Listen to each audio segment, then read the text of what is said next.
What's up everybody and welcome back to the channel. Lem ask you something. What if the one thing that made everyone think you were a total weirdo was exactly what made the baddest dude in the kingdom fall head over heels for you? Well, that's pretty much the story of our girl Mel, who has a unique taste in food. Let's get into it. So picture this. Some random traveling merchant spots this noble lady just chilling on a bench, chowing down on a sandwich. And dude, it looks insanely good. So he walks up and is like, hey, any chance I could get a bite of that? The lady, being super sweet, totally agrees. She's always happy to share, so she whips out her picnic basket and makes the guy his own sandwich. He takes one bite and bam! His mind is absolutely blown. It's the best thing he's ever tasted. He's like, oh my god, I need this recipe. He probably should have asked before he ate it though, cause the girl, super casually, tells him, oh yeah, by the way, that's got black horn wolf meat in it. The dude just freezes. He awkwardly excuses himself, sprints to the nearest tree, and just, loses his lunch. I mean, can you blame him? Black horns are famous for their poisonous meat. He's thinking, this girl has a serious death wish, eating it so casually. But here's the thing, while she might be a little weird, she's no dummy. She went through a ton of work to process the meat and make it safe to eat. It's just that, so far, nobody's been brave enough to actually give her cooking a fair shot. Fast forward a few days and our girl Mel is at this fancy banquet. She's in heaven, stuffing her face with all kinds of amazing food. But before she can get lost in the buffet, her chaperone, Mrs. Talbot, rolls up and is like, honey, you're not here for the snacks. See, this whole autumn banquet thing is just a big excuse for nobles to network and make political moves. In other words, Mel's here to hunt for a different kind of meat, if you catch my drift. She totally didn't want to go, cause let's be real, these things are a total snooze fest, but her stepmom basically gave her an ultimatum. Get engaged by the end of the year, or she's getting shipped off to a monastery to become a monk. Yikes, talk about pressure. Even her dad was like, please, just find someone soon. So here she is, but things are going south. Fast. All the nobles know her as the monster meat muncher, and they're avoiding her like the plague. So she decides to try her luck with a knight, hoping to find one who hasn't heard the rumors and snag him before he finds out about her culinary hobby. But before she can even make a move, all hell breaks loose. People start screaming, monsters are attacking the party. I mean, holding a giant feast in the middle of a forest. What did they think was gonna happen? Anyway, everyone starts running for their lives as the knights charge in. But then, Mal spots this old couple struggling to get away. The man's walking stick broke and he can't get up. Without a second thought, Mal rushes over to help them. They're so grateful, but just as she helps him up, their eyes go wide with terror. There's something huge right behind her. She spins around and her heart stops. It's a massive wild black horn. She could probably make a run for it, but that would mean leaving the old couple to die. So what does she do? She starts yelling, drawing the monster's attention to herself and luring it away from them. It was a heroic move for sure, but now she's got a giant beast hot on her tail, and there's no way she can outrun it. This is it. This is the end. But just as the beast is about to trample her, swoosh, a lone knight comes out of nowhere like a freaking blur and slides, decapitates the monster in one clean motion. And this guy, his name is Roger Galbraith, is none other than the legendary blood-mad Duke. The title he earned for being an absolute beast on the battlefield. And you can tell people love to gossip cause Roger just saved everyone, but they're all too busy whispering about how terrifying he is to even thank him. But our girl Mel? She's not thinking about that. Her brain just short-circuits cause let's be real, rumors or not, Roger is way too hot for her to care about any of that right now. She gets up and introduces herself, which totally catches Roger off guard. Most women would be running for the hills by now. Just then, Mel sees some of the monster's blood dripping toward his mouth. She panics, yelling, wipe it off, don't let it touch your lips. She explains that corrupted black horn blood is super toxic, and even if it wasn't, well, she knows from experience that raw beast blood gives you some serious diarrhea. Roger is just speechless. He's never met a girl who knows so much about monsters. Mel immediately thinks she freaked him out. But Roger, cool as a cucumber, just thanks her for the concern and pulls out some holy water to clean himself up, even offering her some, just in case. Then he notices her dress is splattered with blood and offers to get her a new one. But Mel just shrugs it off. Oh, it's fine. Monster blood washes out super easy with warm water and baking soda. Roger's like, wait, what? He wasn't worried about the stain. Most nobles would be disgusted just wearing clothes tainted by monster blood. Without thinking, Mel blurts out, "Oh, I butcher monsters all the time, so I'm used to getting a little bloody." The second the words leave her mouth, she realizes she's said way too much. But instead of being grossed out, Roger just bursts out laughing. He'd heard the rumors about her, but he never thought they were actually true. See, in this world, monster meat is a big no-no because the magic in it makes people sick. But Mel always thought that was such a waste. With her secret out, she just owns it. She looks at the monster's corpse and says, "Yeah, the rumors are true. And all I can think about right now is how delicious that meat is going to be." She knows how insane that sounds. She's just waiting for him to make an excuse and leave. She puts on her best, most awkward smile, ready for the rejection. But Roger doesn't leave. Instead, he's completely mesmerized. The sight of this beautiful girl, covered in blood, with that enchanting smile on her face, it just does something to him. He's so captivated he can barely look her in the eyes. So he just takes her by the hand and starts leading her away from the chaos. After a moment, he finally asks, "So, does it actually taste good?" Mel's face lights up. People have asked her this before, but they always think she's crazy.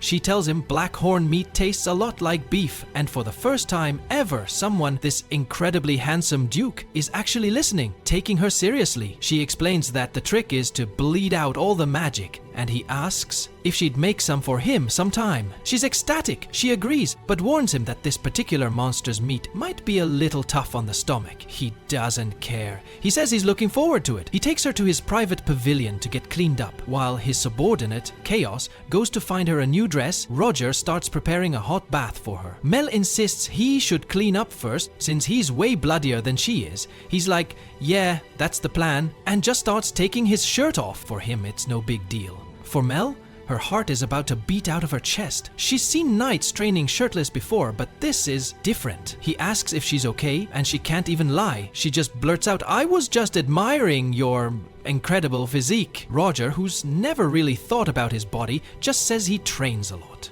Mel, still flustered, tells him how cool he looked beheading the monster. He offers to hunt any monster she wants to try, and her eyes go wide with all the culinary possibilities. Just then, Chaos comes back and scolds Roger for being half naked in front of a lady. A little while later, Mel is in a new dress, one the queen herself once wore, and she looks stunning.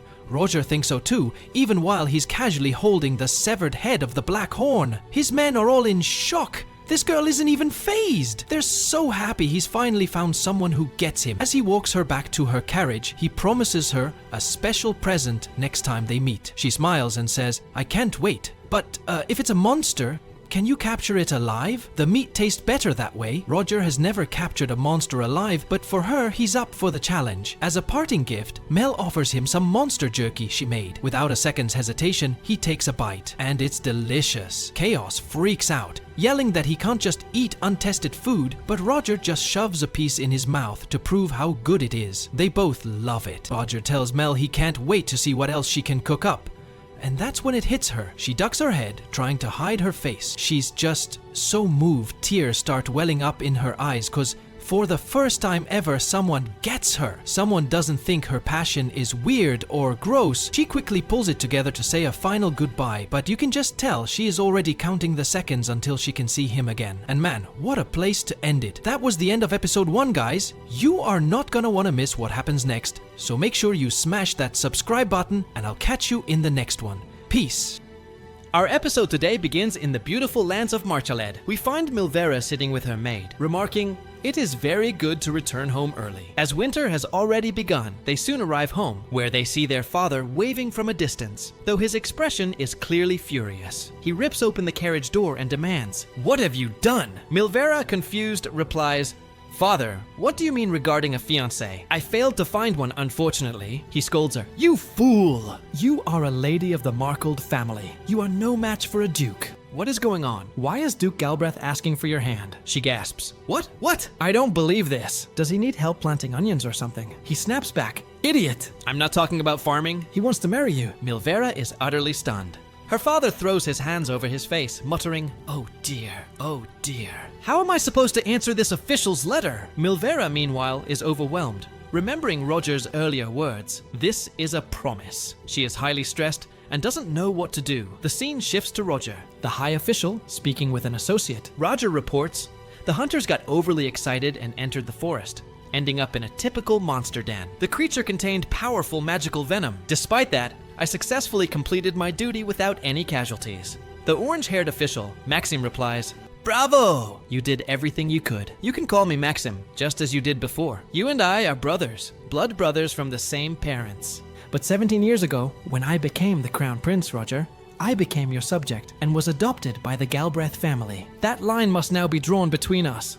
Maxim responds, "My goodness, you are so stubborn." Just relax a little, man. Roger glances at something Maxim is holding, but Roger quickly dismisses it, saying there is nothing there. "Forget what I'm holding. Focus on me." Maxim, knowing Roger well, pressed, "Don't you want to say something else?" Roger insisted he had reported everything. But Maxim wasn't easily deterred. "And what about the red-haired girl?" Roger was stunned that Maxim knew so much. Maxim reached out, took a piece of dried meat, and ate it. "This is delicious meat," he remarked. "Did that wicked red-haired girl make it?" Roger immediately defended her. "Don't call her wicked." "Her name is Milvera Marchalet," Maxim teased. "Fine, brother. And you want to propose to her. Is this love at first sight?" "It sounds like it." "Wait and tell me more." Roger ignored the question, saying, "I have told you everything." "I have nothing left to report. I will go now." He then spoke to himself. "That meddling fool knows everything about me." He recalls his red-haired maiden, thinking how truly beautiful she is. He can scarcely believe it. Where did she hide such a courageous heart within that soft, delicate body?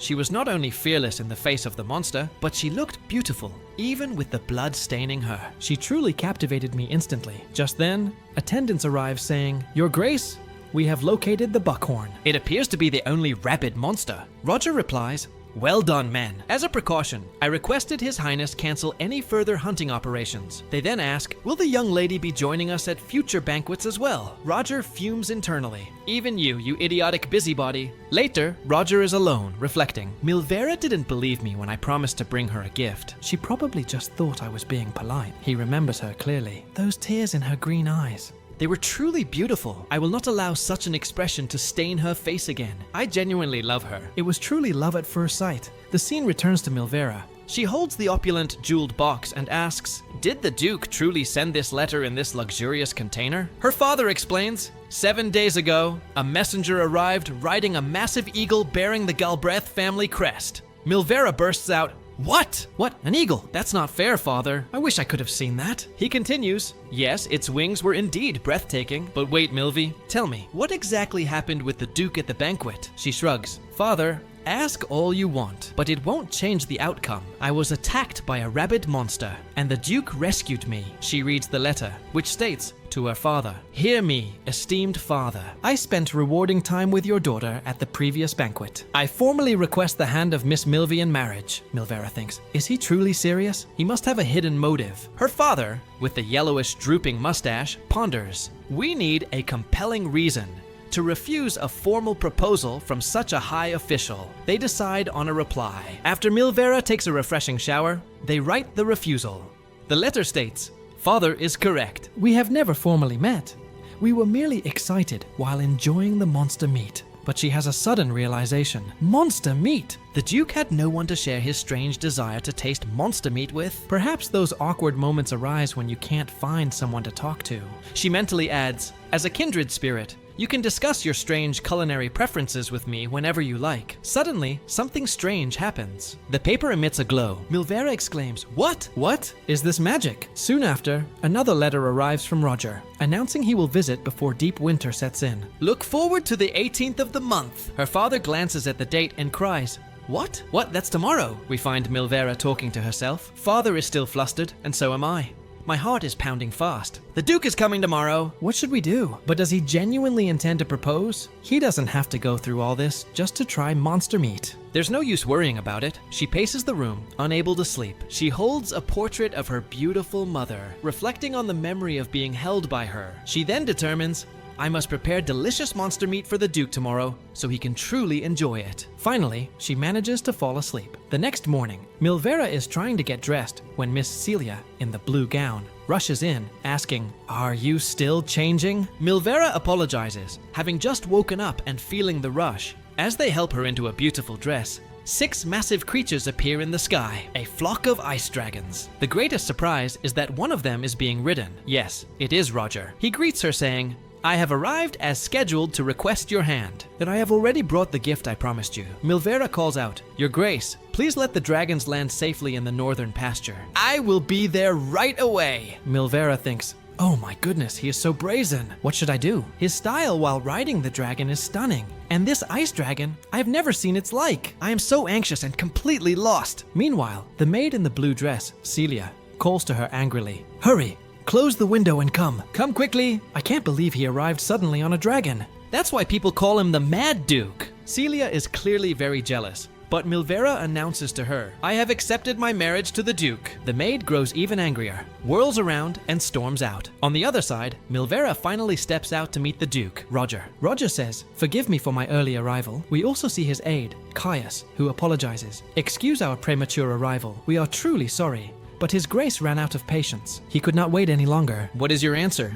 Roger touches her hair and says, It's fluffy this time, truly beautiful. Now tell me, where should I deliver your gift? She thinks what? Could it possibly be monster meat? She recalls his promise of a beautiful gift and thanks him sincerely. He leads her to the gift and unveils it. It is a beautiful royal model with magnificent golden horns. It is no ordinary beast. After grazing near the autumn lakes, its coat will become marbled. These are white beasts, known for their 2 spiraled horns and a sharp, pointed horn on their forehead, possessing incredibly beautiful hides. This particular royal model, with its golden fur, is extremely rare and valuable. Milvera looks at him and asks, Are you sure, Your Grace, that you want to give this to me? It is such a valuable gift, he replies. It's nothing compared to you, my dear. You are the essence, and you will be my wife. He takes her hand and says, Listen to its heartbeat. It is alive. I simply put it to sleep using a mild tranquilizer. Roger bids them farewell, apologizing once more for the surprise visit. Milvera then turns to her father and says, Father, please allow their dragons to hunt in the Bertus Mountains. Her father agrees. I have no objection. Roger then formally asks Milvera's father for her hand, to which the father warmly replies, You are most welcome. My son, Roger adds, By the way, I would like to do one small thing concerning her gift before it wakes up. It is still conscious. The father is astonished. What? Is it actually alive? Milvera then flies with Roger to lead him to the research center, discussing the dragons as they go. Roger asks her, What do you think of the dragons and flying so high? She replies, It's very beautiful. He warns her, These dragons cannot be eaten. She quickly assures him, Sir, I would never eat your dragon. He laughs, saying he was only joking. If you wanted to eat it, I would land right now. We would slaughter it and enjoy it. She declines. Finally, they arrive at the research center. Milvera is incredibly nervous, having never flown so high before. Tune in to the next episode to find out what happens. Be sure to subscribe and hit the notification bell so you don't miss any updates. The episode begins with Milvy and Roger. He asks her, Is this a magic circle written in ancient spell text? She replies, Yes, I improved what my mother originally created. Monsters were brought onto this circle before. I am the one who takes their life and preserves myself through their body. Roger is surprised and says, You are using this to remove a wizard's energy? This is very dangerous. Be very careful, she agrees. You are absolutely right. I know it's difficult. Removing a monster's magic energy also requires an additional tool. She tells him she will use this translucent magical vial to simultaneously extract the magic energy and the blood. He cheers. What incredible craftsmanship. She says, That's the least I can do. I am very skilled, and my magic will also change its color and luster. Feeling shy, she asks, May I ask you a favor, Your Highness? I want you to cut the head off of another monster. The scene shifts to her next to the monster. She says, I wish to prepare this monster. Preparing a large monster like this by myself is a huge challenge. Will you help me, Your Highness, Roger? Roger immediately orders his soldiers to shave and clean the monster. They were highly skilled and finished in under 5 minutes. Milvy runs to the fur and says it is very soft and rare. I can offer it to the royal family. She was very excited. Roger prepares and says, I am ready when you are ready. We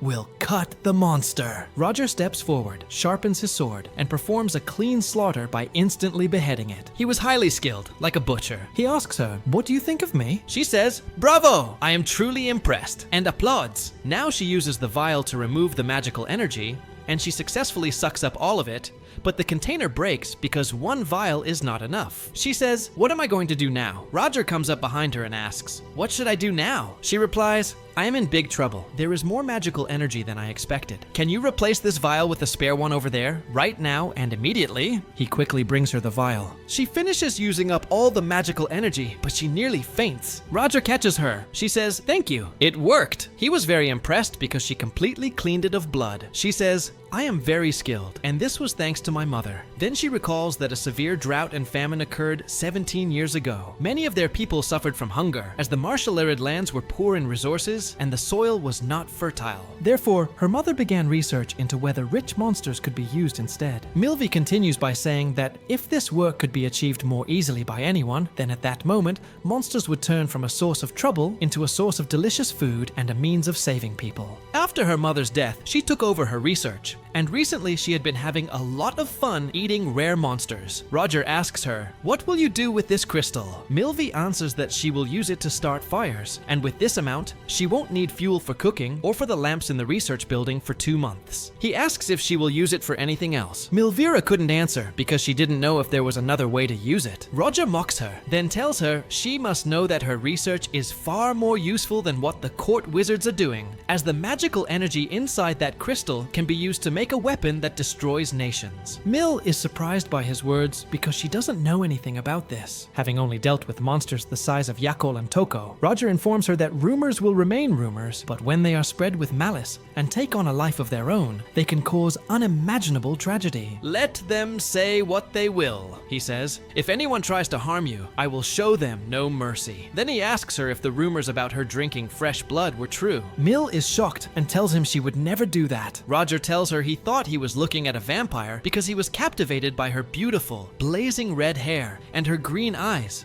which shone more brightly than peridot. At that moment, he truly felt a desire to dedicate his life to her. Mil gets angry at his words and tells him she never bewitched anyone, and her hair simply responds to magical energy. Mil then tells him that she also admired him, as his eyes looked beautiful when they glowed with magical energy, and she was impressed by his cloak that fluttered behind him while riding his dragon. Afterward, they go to the dragons to slaughter them. Mil tells Roger that his special hunting license has arrived. Roger thanks her, then informs her that he was told the dragon's royal rations were insufficient. Mil asks if the dragons complained about anything. He replies that the dragons are gluttons. Then he informs her that there is a very delicious looking gift, top-grade meat. He is eager to eat it. Mil asks if he would like to slice up some of that meat and lightly grill it. Roger answers that there are many ideas, and they can do it in a better way. Roger then cuts the meat, adding spices and fresh herbs to enhance his appetite. When Mil tastes these herbs, she is amazed by the flavor. Roger tells her that he stole this blend from the head chef. Roger told her he stole it from the head chef. It seems to be a finely ground mixture of various spices. Mil says to him,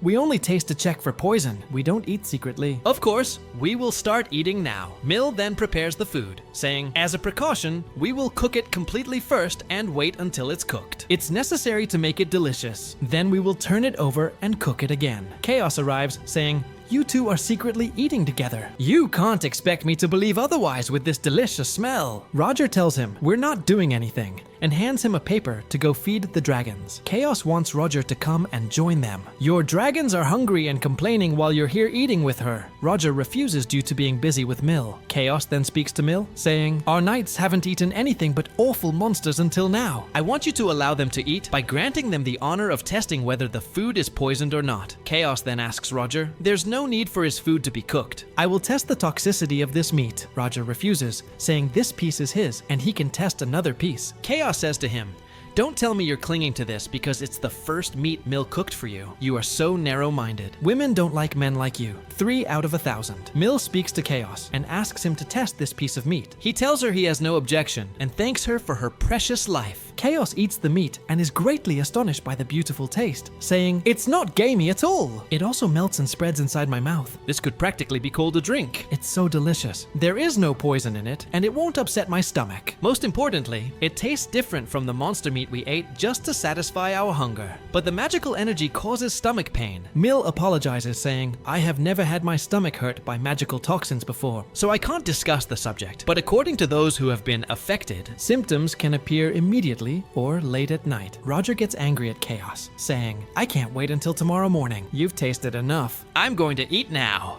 Mill thinks to herself, I can't take it anymore, and then speaks to the knights. Everyone, we should eat before it gets cold. Even if we get sick, we can prepare medicine immediately. We will do the impossible to take care of you at the palace. Now they taste the food and are very impressed. Everyone begins to taste it, and they are amazed by how delicious this food is. His Highness the Prince is very happy and thanks Milvira, saying, "You are an absolute genius." She tells him it's thanks to her mother's research. The prince says to her, "Don't be so modest. Honestly, I didn't expect monster meat to be this delicious. I only had bad experiences with it because I wasn't preparing it well." Everyone agrees with him and asks Milvira to teach them how to prepare monsters. They ask her that the next time they hunt a monster, they will bring it here. The prince says, "I don't want to think about all the delicious monsters I've thrown away until now. Some people consider eating monsters a taboo." The prince wants to eat another one, as he is very impressed with this delicious meat. Milvira then asks permission to go to the research lab now with His Highness the Prince. They go to this place together. Milvira apologizes because the place is very messy, but His Highness the Prince says it is a model research laboratory. He then notices the spikes used in traps to catch monsters. He asks her if the knights help her hunt monsters. She informs him that sometimes she asks for help from the hunters in the nearby village, but she often hunts alone. He says, "You have a very strong heart." She tells him she isn't. She simply cannot live without her mother's research. "Do you remember, Your Highness, what happened 17 years ago?" He says, "Of course. It's the reason I was sent away." The prince asks her how she became the wicked glutton.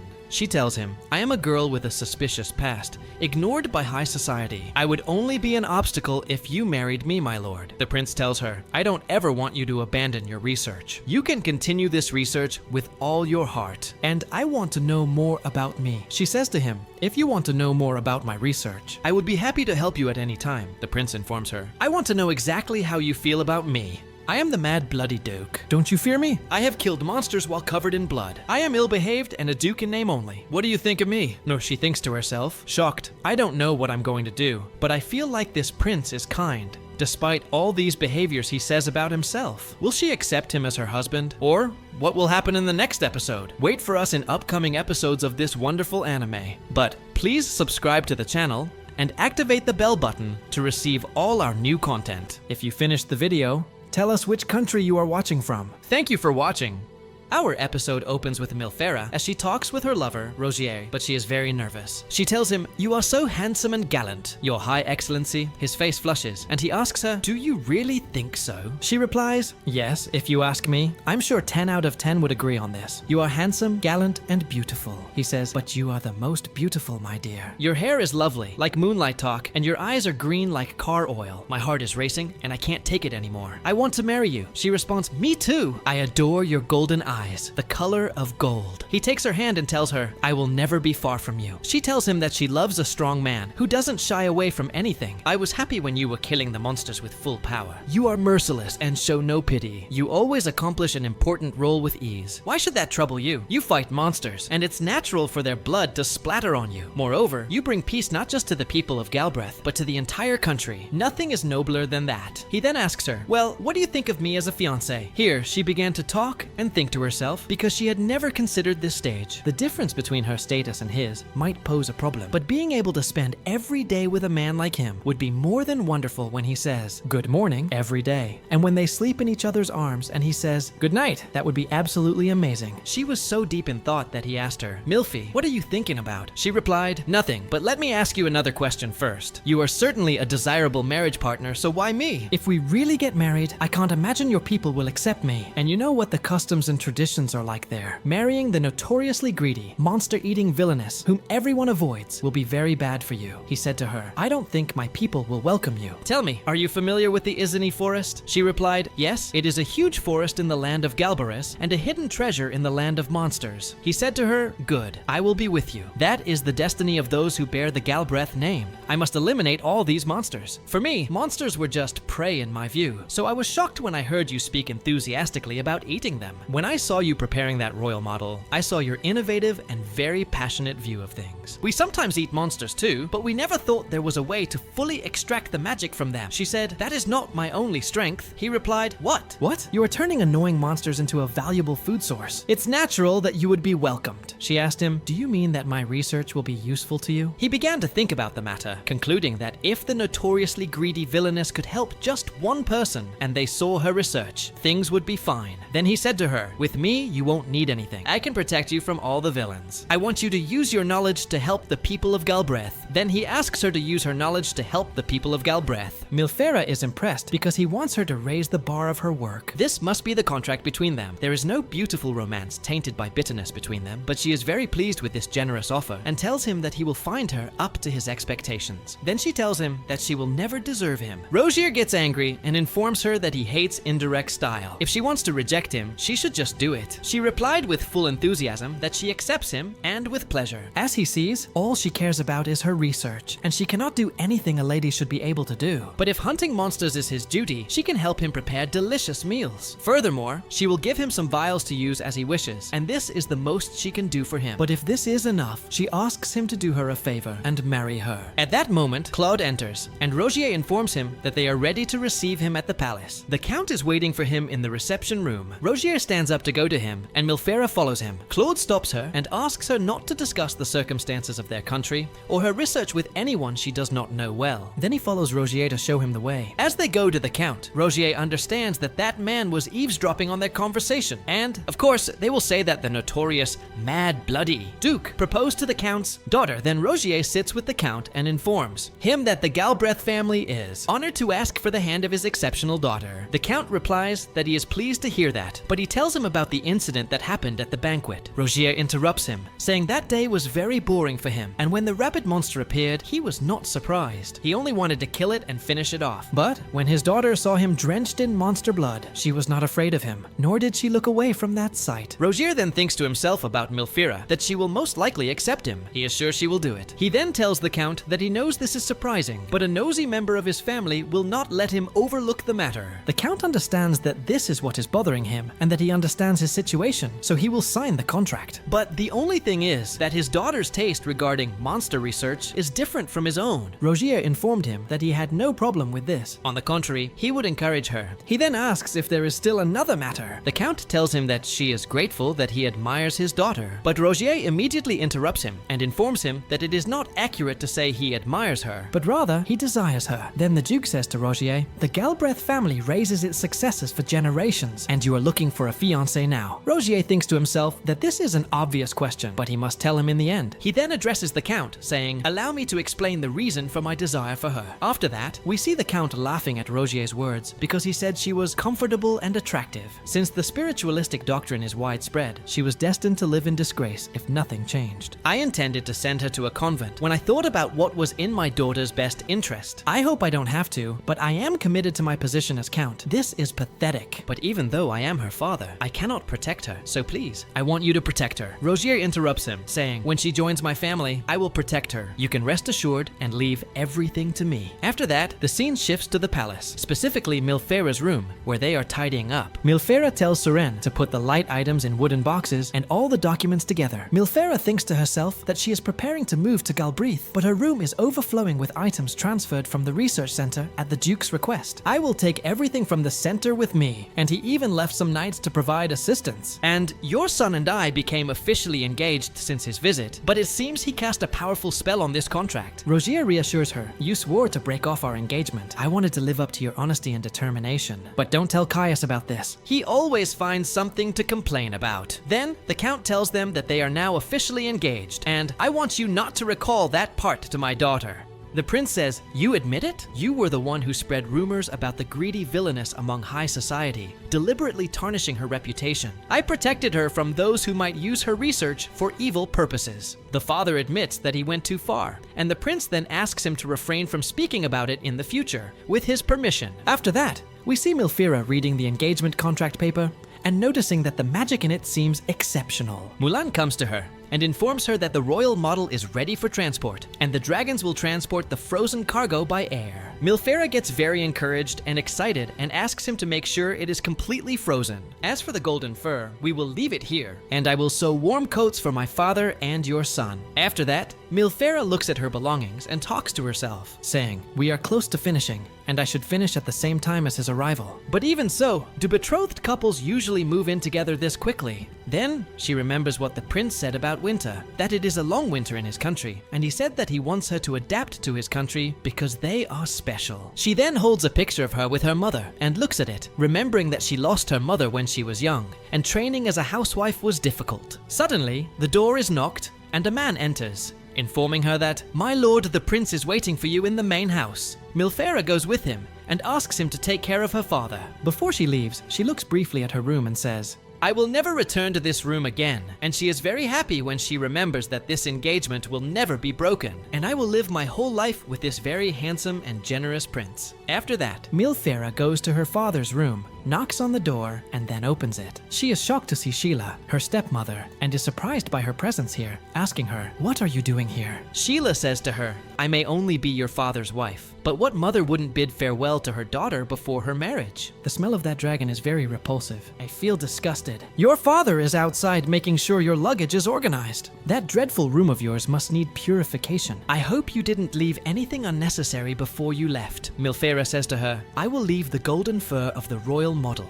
Please use it to make clothes for my father and your son. It is very rare and precious." She thanks her for everything, but her stepmother gets very angry and says, "What audacity! I have no idea how you managed to seduce the Duke. I'm sure you know, but even if you and the Duke have a child, my son Louis is the sole heir to the Marshall Reed family." Milfera agrees to that because she is marrying outside the family anyway, and from now on, I will dedicate myself to serving the Galbraith family. Milviera was speaking with Celia when she said, "From now on, I'll devote myself to serving the Galbraith family." Celia grew furious, shouting at her, "That shy face of yours, it's just like Elise's. You always keep the best for yourself. I can't stand you, or your mother." Milviera was stunned. This woman knew my mother? Where could they have met? She wondered. Then Celia said coldly, "Listen carefully. Even if your engagement is broken off, you no longer have a home here. I'll send you straight to a convent." Milviera calmly replied, "I'll keep that in mind." Celia snapped, "We're done here. I can't stand those annoying dragons. Leave now." Milviera stepped outside, speaking quietly to herself. It's only natural that Celia doesn't like me. I don't behave as a count's daughter should, especially since I'm conducting forbidden research on monster consumption. Still, I'm glad I finally learned something about my mother. Later, she went to see her father. "Are you ready to go?" he asked. "Yes," she replied. "I've finished packing. That coat suits you," he said fondly. "Elise wore it when she married me." "My mother did?" Milviera asked. "She was from the south, wasn't she? The winters in Marshall Reed must have been a shock." Her father chuckled. "Indeed, she was thrilled to see her first snowfall, so much that she caught a cold as soon as she arrived. Elise could be a bit silly, always acting like a child. Come to think of it, I never told you that before. I'm sorry." "Don't apologize, father," she said softly. Just then, Roger appeared. "I came for you," he said. "How are you, my fiancé?" "You look a bit shy." Milviera blushed with joy. "Don't tease me," she murmured. Her father laughed. "How bold of you, your grace. I'm surprised you'd say that in front of me." "Forgive me, father," Roger said with a grin, "but I love my fiancé dearly." He turned to Milviera. "Have you packed everything you need? Getting rid of all that must have been a lot." "Oh, that? It's just notes and wooden tablets I used when I ran out of paper," she explained. "Then may I burn them?" he asked playfully. Then Roger addressed her father. "Count Marshall Reed, I'll be taking your daughter with me." Her father smiled. "See you in the spring, Milviera." Roger added, "You might not see her then. I'll keep her with me until our wedding in the fall." Her father frowned. "But we still have preparations to make for the marriage between our families." "No need," Roger assured him. "I'll provide everything she requires." As they departed, her father said, "There are still matters we must discuss." Roger replied confidently, "You don't need to worry, father. I'll protect Milviera. I have both the rank and the power to do so. Besides, burning this trash would be a boring task for you. I'm in a good mood today. I'll take care of it myself." He used his power to ignite the waste in an instant. Everyone exclaimed, "You're overdoing it, your grace." Roger laughed. "You've got potential. Come serve the Galbraith family. I'll make a place for you." Milviera watched in awe, thinking, the flames rising into the sky looked like fireworks, celebrating our new life together. And that's how today's episode ends. If you enjoyed the video, don't forget to hit like, subscribe, and turn on the notification bell so you won't miss any of our future updates. Hey everyone, and welcome to our summary of the 7th episode of Melfi the Monster Eater. This is going to be a really exciting one, but before we start, let us know in the comments which country you're watching from. And don't forget to subscribe so you get notified about the next episode. Alright, let's get into the summary. Our episode begins with Roger flying with Melfi. He tells her that if she needs a break, she should let him know immediately. She replies that she's fine, thank God, but points out that he didn't sleep at all last night. He tells her not to worry, showing her some green items. It's kabo, a substance that allows him to stay awake and fully alert for a long time. Melfi gets angry and insists, "Rohir, you need to rest now. I can ride with Mulan or Zeus. Don't worry about me at all." This makes him angry out of jealousy, and he declares, "Absolutely not. No one will carry you but me." Her face turns red, and she's secretly overjoyed that he's jealous of her. And why wouldn't he be? He's loved by everyone, young and old. All the knights of his country, Galbris, whom Melfi has met, love and respect him, enjoying the warmth of the large family that surrounds the Duke. She then asks him, "What cities and towns do you have here in Galbris?" He explains that there were originally 30, but 17 years ago that number dropped to just 12 settlements. This was due to a great famine, drought, and other natural factors, which they refer to as the Great Natural Disaster. During that period, the previous Duke suddenly died, and afterward Rogier was chosen to be the next Duke. Melfi is shocked. How can a Duke die from famine when he's the ruler of the entire region? Perhaps he died from an illness or something similar? An unprecedented number of monsters appeared in the Izini forest, he tells her. We couldn't kill them fast enough, and their magical power grew immense. A huge number of bloodthirsty monsters besieged Galbris. The previous Duke, of course, did his duty. He was a great and heroic warrior, but unfortunately, we lost many knights. Thankfully, no other countries suffered any damage. Melfi asks, what about the other regions? I mean, the health and condition of their knights. Didn't His Majesty request reinforcements? He probably did, Roger replies, but they couldn't reach us. The weather conditions were too harsh and severe. We put our lives on the line here while fighting monsters to defend the kingdom. Everyone loves their homeland and has sworn an oath of loyalty. They will defend their faith and their country, and most importantly, they will never give up their land. I too have dedicated my soul to this sacrifice. I love my country and my homeland. Melfi gets angry and teary-eyed. Don't say that. How can you talk about dying? She smiles sadly and says, I'm so worried about you. My mother died as if she just surrendered to her fate in the same way, but I won't allow that to happen to you. That's why I'll continue my research. I'll keep searching so that no one has to suffer again. I swear I will do the impossible to ensure everyone is safe. She then takes his hand, kisses it, and says, I'm sure that the magic circle I'm researching will be useful to you. She tells him she will do everything in her power to protect him and his knights from harm, and so she wants him to reconsider how he lives his life, to live it with her. Rogier is stunned by her words. He thinks for a moment, then tells her that despite everything, he can't put her in danger and will protect her. She replies that she wants to protect him too. Her way is different from his, but she wants to protect him and everyone else. As Roger looks deeply into her eyes, he sees that her words are completely sincere. When she sees him silent and unresponsive, Melfi shouts at him, telling him again that she will do the impossible. Rogier finally speaks, telling her that her words bring joy to his heart. But he doesn't know how to respond. He asks her to calm down and not to cry, as he doesn't want to make her sad. He admits that he has always considered death an accepted fact of his life. He then tells her he wants to share an old story with her if she is willing to listen. Melfi agrees, eager for him to open up about himself. Rogier confesses that he's desperate to know what she truly thinks of him. Even though they've only just been engaged, he feels an overwhelming desire not to disappoint her. He says he feels pathetic because he's torn between the desire to hide his pathetic side and the urge for her to know everything about him. But since nothing can change the past, he wants her to know who he truly is. He reveals that he was born the second son of the former king of Langdias. He was a prince. He recalls his childhood in the palace and mentions his older brother Maxim, who had the same purple hair and eyes as King Maximus. The famous, wise 7th monarch, Maximus, earned the title the Second Coming of the Sage. He also had a unique ability to store magic in his eyes. We see a flashback of Rogier with his brother. He tells Maxim that his teachers and nurses say he's smart and a fast learner. Maxim is happy to hear this. Rogier continues, explaining that he always loses control of his magical power and ends up destroying the castle. His brother Maxim encourages him, telling him he's just a bit clumsier than others. When Rogier tries to use his magic again, he blows a hole in the wall and becomes very sad. His teacher scolds him, saying he's been told many times to be more careful.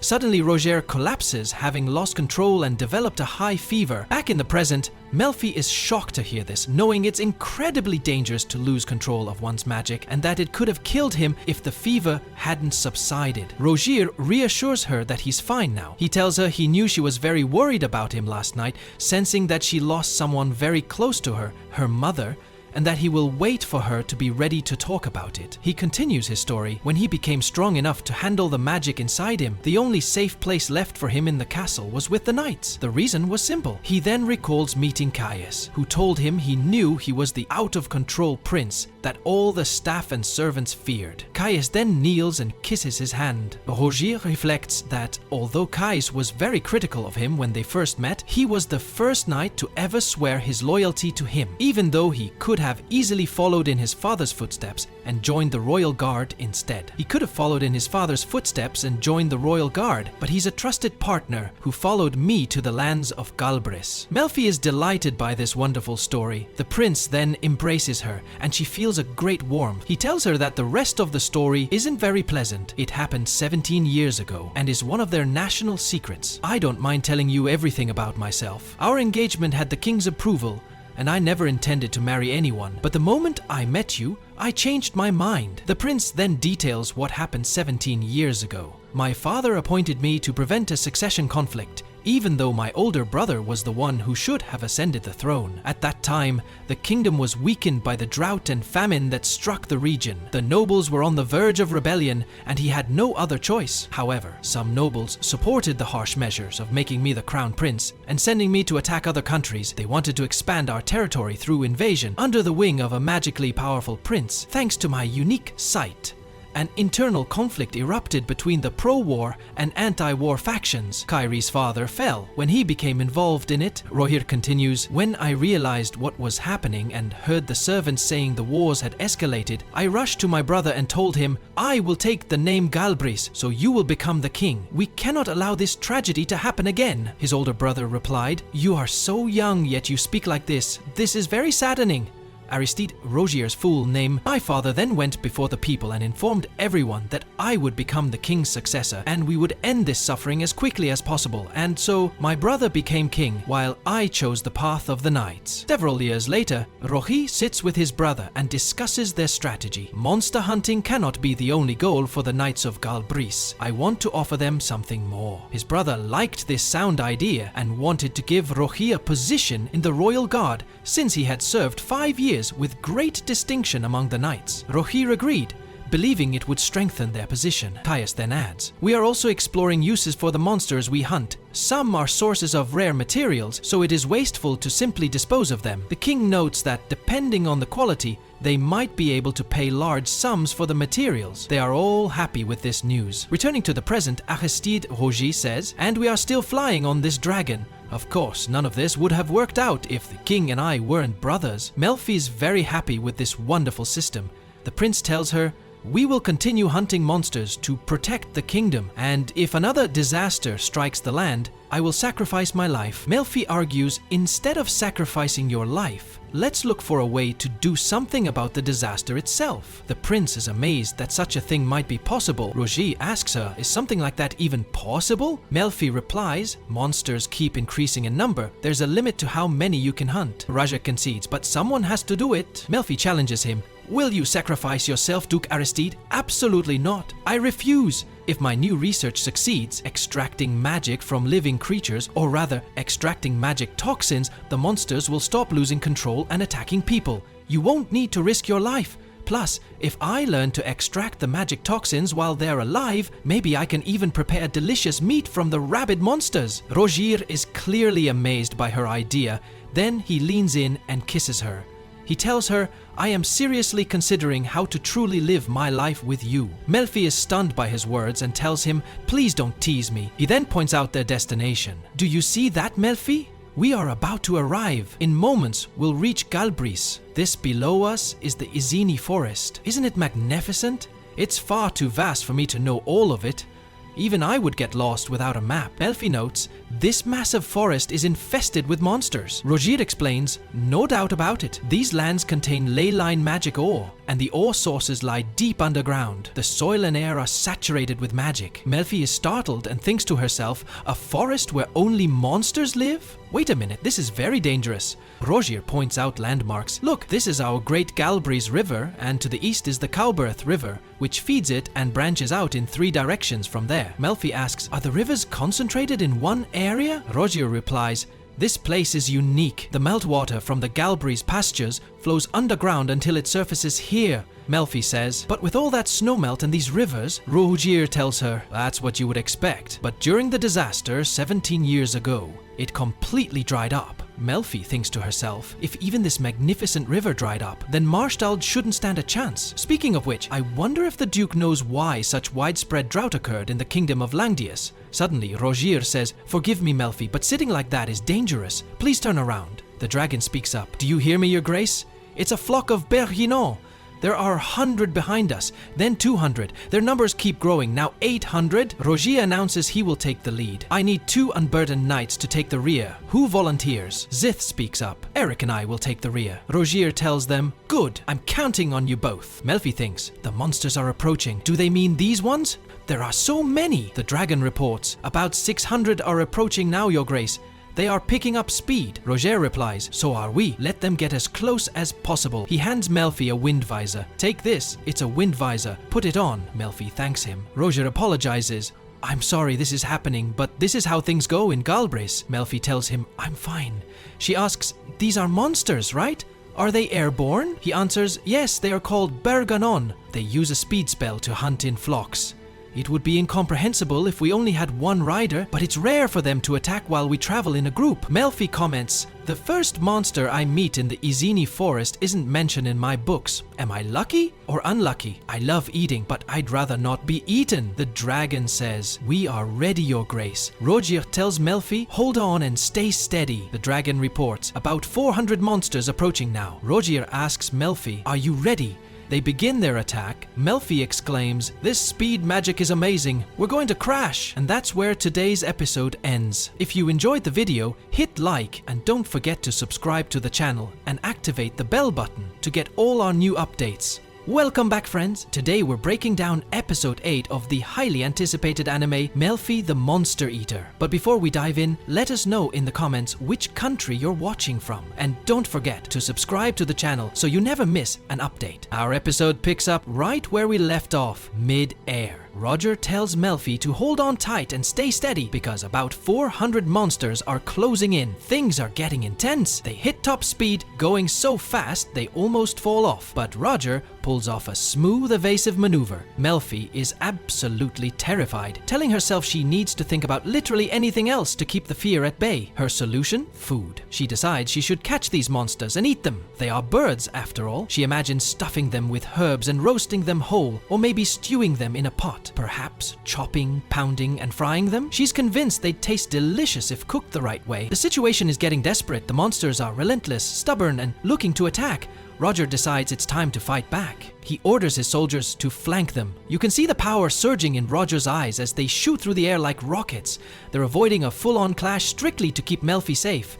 If she weren't there, they would have chosen an all-out blitz instead of evasive maneuvers. Melfi starts feeling like a burden, thinking, I'm useless, I need to help. She racks her brain until she remembers a booby-trapped bag she has. If forced open, it explodes. She figures if they throw it at the birds, it could create a massive distraction and scatter their ranks. She suggests it to Roger, but he refuses, saying, no way, I'm not throwing away your property. She insists it's a trap, but he tells her to forget it. He won't sacrifice her belongings. He tells her to hold on, because knights are waiting at the defensive line, and warns her not to speak. The wind pressure is too high and could make her sick. But Melfi is stubborn. Digging into her bag, she finds the Misty Myrrh potion. This solution can drain magic completely, and since it's full, it should be effective. She recalls that the magic energy stored in this flask could technically create a weapon capable of destroying nations. However, just throwing it won't release enough energy to take out such a huge swarm. She needs a way to amplify it. Then, she remembers the fire spell Duke Roger taught her. She starts visualizing the incantation, deciding to inscribe every ancient spell she can think of onto the bottle, turning it into a magic circle. She needs to add the Duke's name to anchor it. Realizing she only knows him as Aristide, she asks Roger for his full name. He answers, but is confused about the timing. She ignores his confusion and asks if he uses the name Aristides Roger when casting. Surprised, he admits he does, but still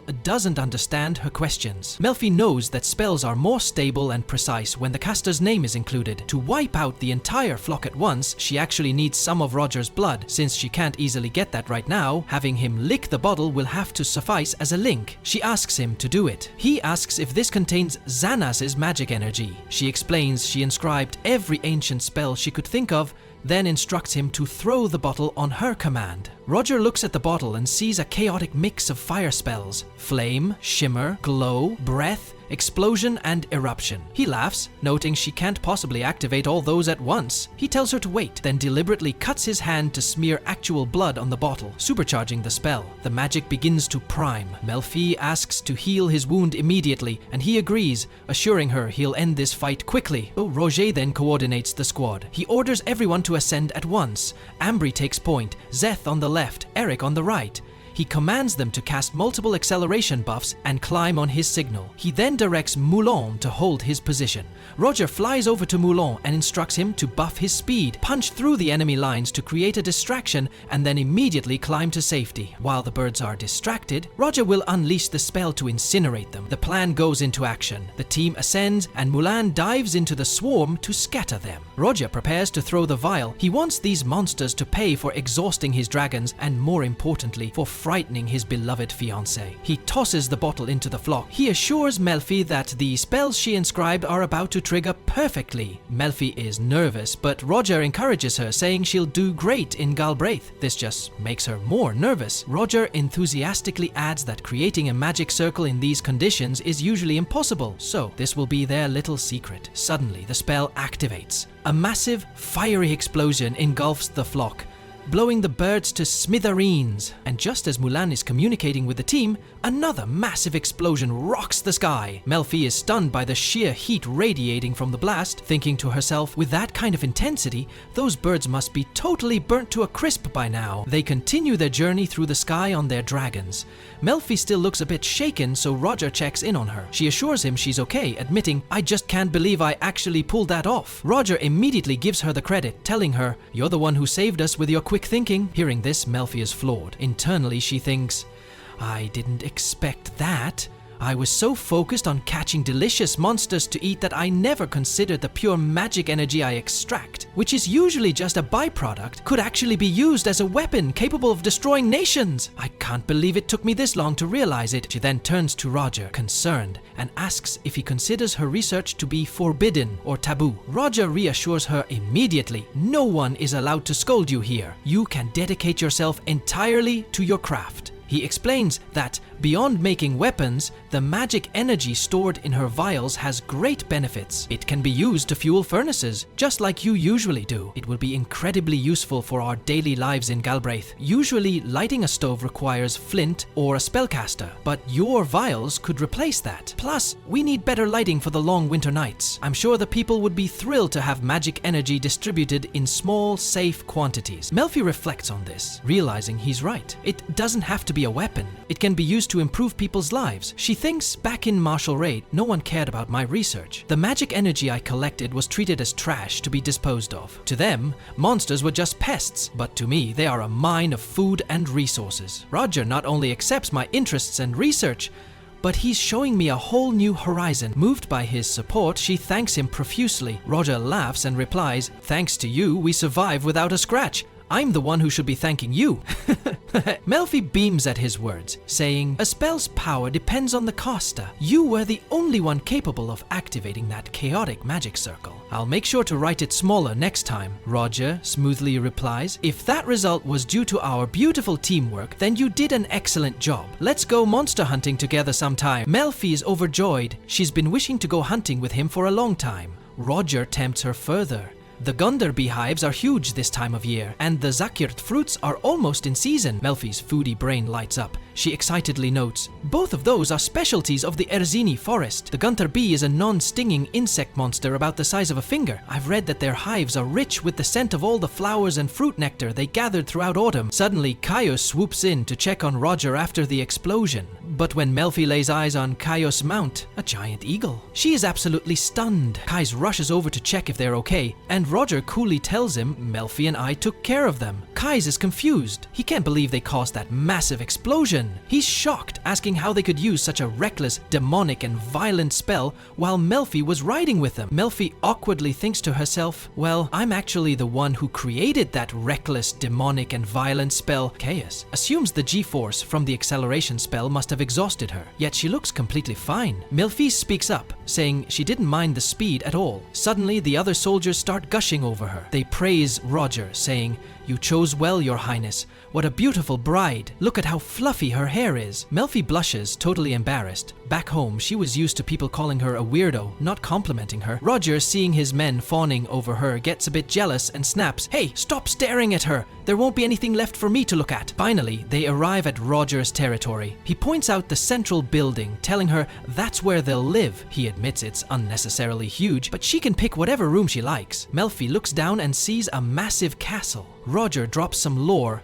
His great-grandfather built it generations ago specifically to fight monsters. Over the years, the town expanded around it, becoming the fortress city. Melfi asks, if it's a fortress, does that mean monsters from the Erzini forest come all the way here? Roger explains that sometimes they do. Monsters living in the grasslands often attack trade carriages. It's not as dangerous as it used to be, though. He explains that the forest used to be much closer before he pushed the defensive line back. People naturally gathered here for protection under the previous dukes. The city was shaped by the constant fear of monster attacks. He also mentions that 17 years ago, survivors from a great disaster flocked here for safety. As they fly over, Melfi notices scars on the city, burnt ground and scorched marks on the walls. She realizes the Duke must have used his own magic to secure this area and protect the people. Roger reassures her that things aren't that bad anymore. Roger orders the western military gate to open for landing. Kaya says he'll wait for them at the main building and takes Melfi's luggage ahead. Roger explains they have to enter from below because there is currently a magical barrier covering the sky. It consumes a ton of magic energy, so they can't keep it up forever. But they likely activated it after hearing about the earlier monster attack. He wonders if another attack is coming, but decides it's better to be safe than sorry. "We've arrived, Melfi," Roger says. They touch down, and Melfi is overjoyed to see the townspeople welcoming and cheering for them. She looks around and thinks, this town, protected by the Duke, is beautiful. I'm going to live a very happy life here with the prince. And that brings us to the end of today's episode. Stay tuned for the next breakdown of this amazing anime. Please don't forget to subscribe to the channel and hit that bell icon so you get notified for every new video. Hello friends! Today we're going to summarize the new episode of the anime Melfi and Roger the Lover, or Melfi and Roger the Beloved. But before we start, tell us which country you're watching this anime from right now. Let's begin! The episode starts today with Melfi and her lover/fiancé Roger arriving in the city while riding. Children wave and greet them with a warm welcome. From the apparent images, the city is very beautiful and its people are kind. However, there are many monsters in this area, and it's essential to prevent monsters from devouring humans, or it would be a true disaster in every sense of the word. Roger talks to Melfi, telling her, as for eating monsters, most of the kingdom's knights have eaten this meat. Although many of them clearly remember their bitter experiences, some will undoubtedly be hesitant at first, and you will find many monsters and types you haven't met yet. Wait, and you will see everything with your own eyes. Melfi replies, I can't wait. I want to meet them. Finish them off and eat some of them. I'm completely obsessed with monster meat. After that, they dismount. Melfi inspects her luggage, but notices something strange. Someone is watching her. She turns left and right, saying, What? What? Is that a dragon staring at me? What does it want? In the end, we find that the dragon is looking at the meat Roger possesses. Indeed, the dragon is very excited and wants to try it, or else it could do things they wouldn't like, with severe consequences. Next, they enter Roger's castle, and he informs her that it is his. As they pass the lake, Melfi notices the fish, maybe because she's hungry, and wonders if they taste good. Then something strange happens. She sees her messy red hair in the water and says, What? What? Have I been walking around like that the whole time? The prince might be angry with me for looking like this. She then calls out to him saying, I want to discuss something with you. He replies, Go ahead, speak. I'm listening closely. But at the last moment, she doesn't speak, looking into the water instead. He comments, These fish are very beautiful. Do you want to try one? But in the end, she returns to her original statement and tells him, "I want to discuss something with you." Milfi tells him that she wanted to make herself presentable before meeting everyone and didn't want to be rude,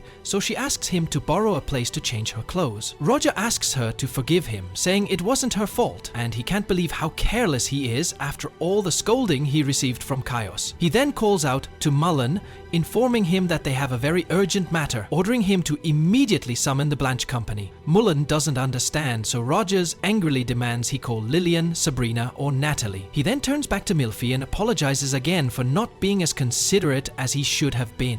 He tells her that in fact they haven't had a maid here and it's just been the men for a long time. Milfi realizes the former Duchess isn't here either. She can't believe she overlooked such a vital thing. She should have asked about that instead of the monsters. Roger continues, explaining that it has been a long time since a Duchess came to Galbarth. Perhaps not in the last 4 generations. Afterward, the girls from the Blanche Company arrive, whom Roger had summoned. Roger instructs them to follow Milfi's orders exactly as they would his. The girls agree and begin introducing themselves. The first is Blanche Lucille, the leader. Milfi is impressed by her beauty and wonders how she can be a knight. Milfi then asks Lucille to teach her the customs and traditions of this place and everything concerning it. Next, the deputy leader introduces herself as Natalie Charles, and the third, Lillian, the daughter of Baronet Santil, tells Milfi to ask her for anything she needs. Milfi gives them a warm welcome. Roger interrupts them, explaining that she has just finished her first journey, so he wants them to help her recover first and foremost. Milfi asks when she will be introduced to everyone.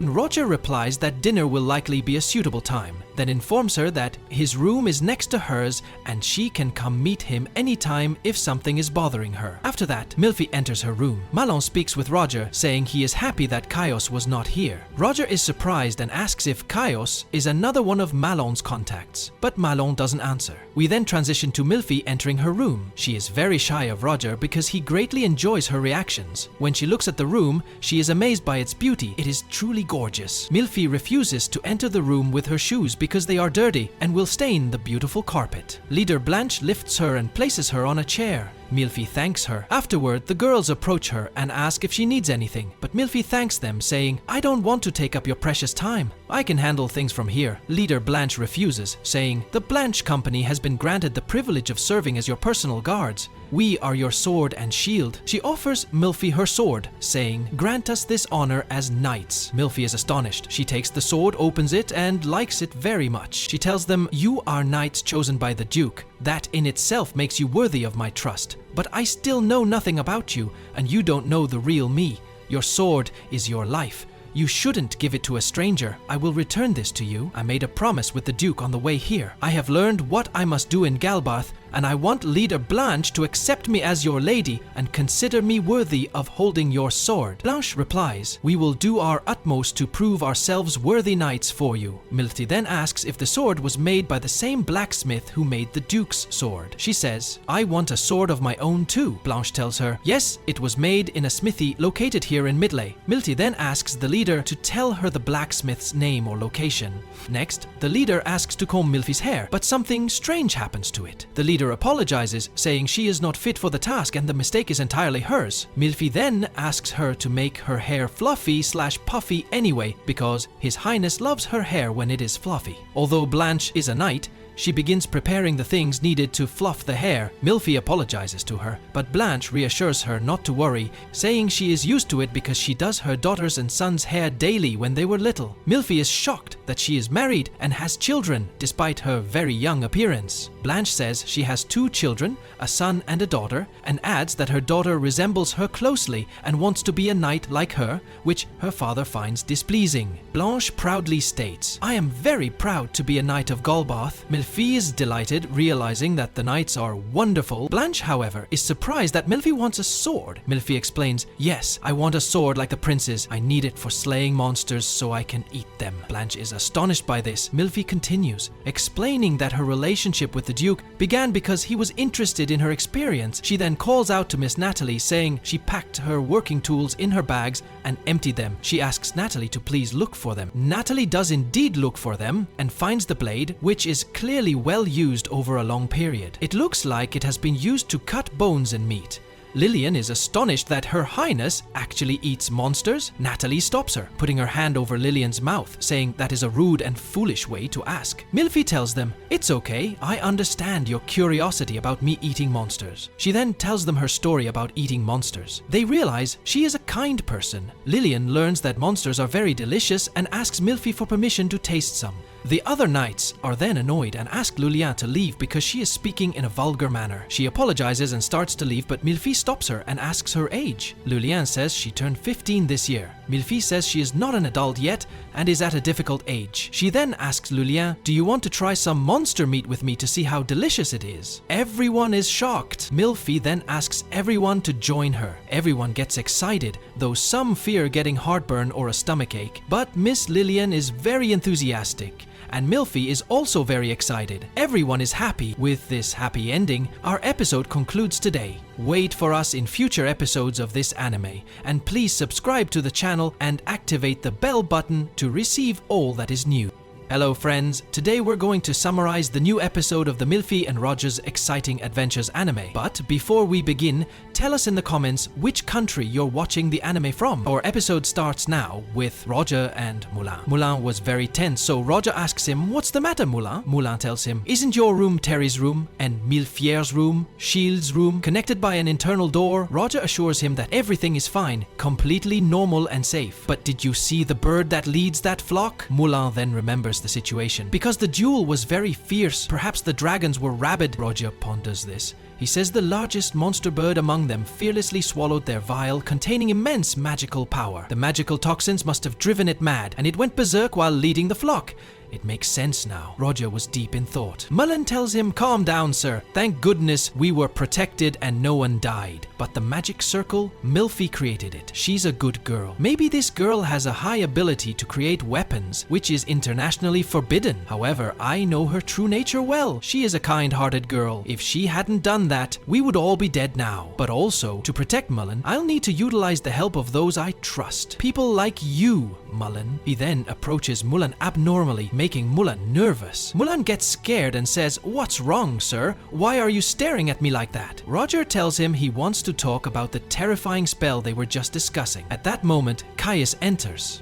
Roger mistakes him for an assassin, quickly draws his sword and lunges at him, but Caius tells him, "Don't be hasty. I want to hear about the spell too." He then hits Roger on the head for drawing his sword so quickly. Caius asks him, "Why did you guide Milfi to Shield's room so quickly, you idiot?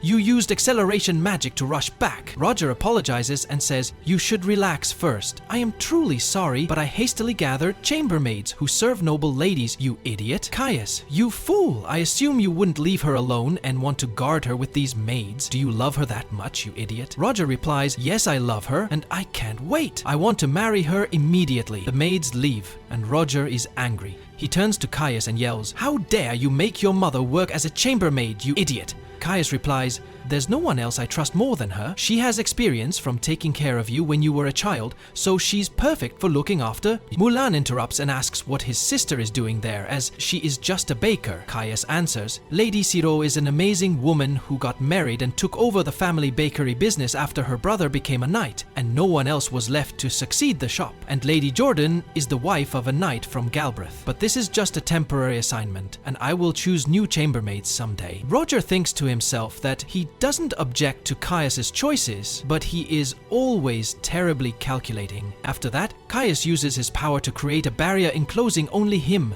Mullen, and Roger. He then asks them to tell him everything they know about that spell, as he knows Roger has unlimited magical power. He yells at Roger and asks if he has merged with the Erzern forest because he loves it so much, and starts calling him names like the Walking Volcano or Magic Generator. Roger is saddened by this and doesn't answer. Caius asks if Roger thinks anyone else has noticed, but Caius himself doesn't know. He then asks Mulan for his opinion. Mulan hesitates, then says he doesn't understand exactly what he means. Caius interrupts them and tells them that the spell Roger used to blow the burgeoning flock to shreds was created by Milfiera. Mulan is shocked. Roger explains that Milfiera was desperate to save him, which is why she used the magical power of the Zanas. Mulan realizes this is the Zanas they ate for breakfast. Roger continues that Mulfiera wrote every spell that came to her mind on that vial full of magical power and gave it to him. He simply activated it. Yolan is even more stunned by Mulfiera's genius. Roger understands his shock and tells them that most contemporary spells are streamlined and simplified incantations, while ancient spells were said to be wisdom granted to people by spirits in ancient times. It's abandoned magic that few study anymore, but she self-taught it and was able to draw that productive magic circle. She is truly a genius. He then turns to Caius and asks him to take good care of Milfiera's research materials. Caius confirms he is already taking care of it, even putting extra seals on the vial containing the royal model's magic power. Roger is reassured as this will suffice for now given its many peaceful uses. He asks Mullen not to tell anyone what he just heard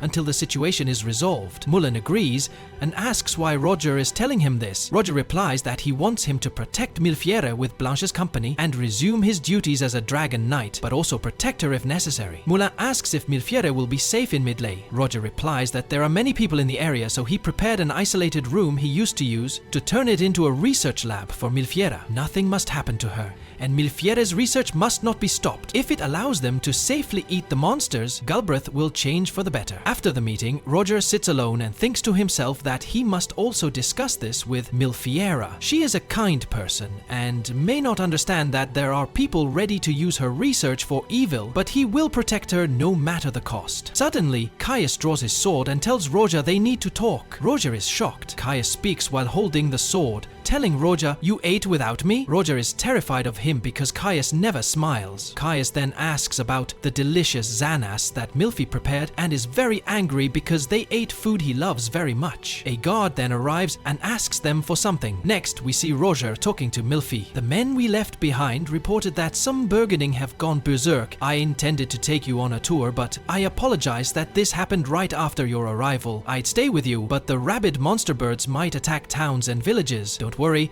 I'll take care of them quickly." Milfi asks if it's such an emergency that he must launch a raid to take them down, adding that she knows her duties as the Duchess are to appreciate and reassure the Duke. Roger then asks Milfi to prepare some food for him when he returns. Milfi thinks to herself, the Duke is emphasizing that he wants monster meat. By confirming that in front of Blanche's company and the other knights, they will accept my research wholeheartedly. That must be his intention. Roger then asks her if there is any monster she's interested in. He will hunt one while he is out. Milfi is embarrassed, saying it would be rude to ask for something big when he is on his way to kill a rabid burgeoning. But since he offered his help, she'll say what she wants. Milfi asks Roger for a scrimwood fruit. Everyone is astonished by her request. Milfi continues that it was something she ate and regretted. It had a strong smell, but Mullen seemed to think it was sweeter than nectar. Mullen replies, "Yes, it was overripe since the fruit was black, but it was fragrant and sweet. My mouth was completely filled with overwhelming joy, but I ate so much that rinsing my mouth with water didn't remove the taste. It was awful." Milfi thinks to herself, how did two people have such different experiences eating the same fruit? I am extremely curious. She then tells Roger it's not necessary that this be the priority. Your safe return is the priority. Prince Roger promises her, "I will bring some with me if I find it." He then asks everyone to depart now so they can return before sunset. He embraces Milfi and tells her, "I have requested that your research materials be moved to a room I used to use," and asks Blanche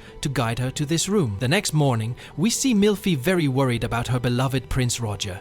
The flying monsters had attacked them violently yesterday, a fully rabid flock. She is very upset that all she can do is wait and cannot offer help now as she did yesterday. Blanche reassures her, saying there's no problem, he'll return soon. "Now eat some breakfast. You must be ready to welcome His Highness with a bright smile." Blanche shows her the room the Duke told her to show Milfi yesterday. From now on, it will be her research lab. Milfi is very happy when she sees it and enters the library, finding many interesting books. However, she is still upset because her beloved has not returned yet. She then sits in the chair thinking about her beloved Prince Roger. After that, she brushes her hair and has breakfast. 3 days later, she is reading a book, very upset that Prince Roger has not returned, and she misses him terribly. Suddenly, a voice shouts, "The Duke is back! The Duke is back!" She is overjoyed and quickly runs to him, hugs him, and cries tears of joy. He apologizes for being delayed. He tells her he brought her a gift, something very exciting he found in the forest, and he also has the scrimwood fruit, which he'll bring to her room immediately. "But first, I need a nap.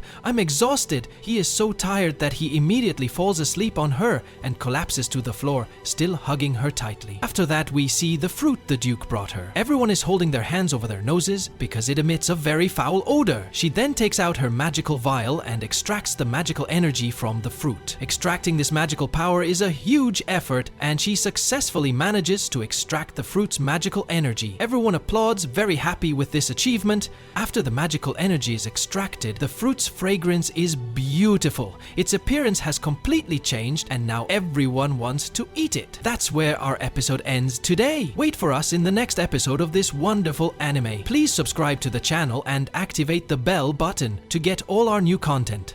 Hello friends, today we're going to summarize the new episode of the Milfi and Roger's Exciting Adventures anime. But before we begin, tell us in the comments which country you're watching the anime from. Our episode starts now with Roger and Moulin. Moulin was very tense, so Roger asks him, "What's the matter, Moulin?" Moulin tells him, "Isn't your room Terry's room and Milfier's room, Shield's room, connected by an internal door?" Roger assures him that everything is fine, completely normal and safe. "But did you see the bird that leads that flock?" Moulin then remembers the situation. "Because the duel was very fierce, perhaps the dragons were rabid." Roger ponders this. He says the largest monster bird among them fearlessly swallowed their vial containing immense magical power. The magical toxins must have driven it mad, and it went berserk while leading the flock.